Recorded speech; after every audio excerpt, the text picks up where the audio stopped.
განათლების რეფორმა საქართველოში სიახლე ყველა მიმართულებას ეხება. პროექტის პრეზენტაცია საქართველოს პრემიერ-მინისტრმა გამართა ირაკლი კობახიძის განმარტებით რეფორმის ფარგლებში. გამონაკლისი სპეციალობების გარდა ქვეყანა უნდა გადავიდეს 3+1 სისტემაზე, სადაც 3 წელი დაეთმობა ბაკალავრიატს, 1 წელი მაგისტრატურას. საჯარო სკოლებში კი 11 წლიანი სასწავლო პროგრამა უნდა იყოს. პრემიერის განცხადებით ასევე გაფართოვდება რეგიონული უნივერსიტეტების შესაძლებლობები.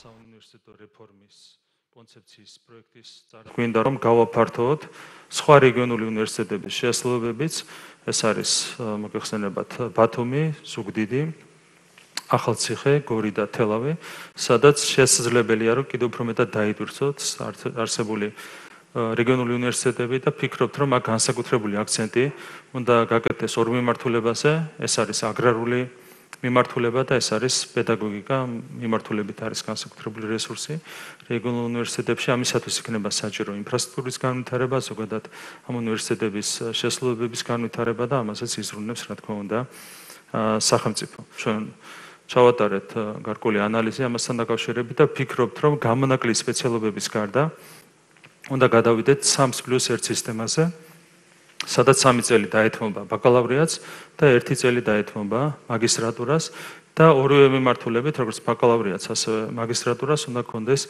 მკაფიოდ განსაზღვრული ამოცანები, რაც დღეს არ არის უზრუნველყოფილი.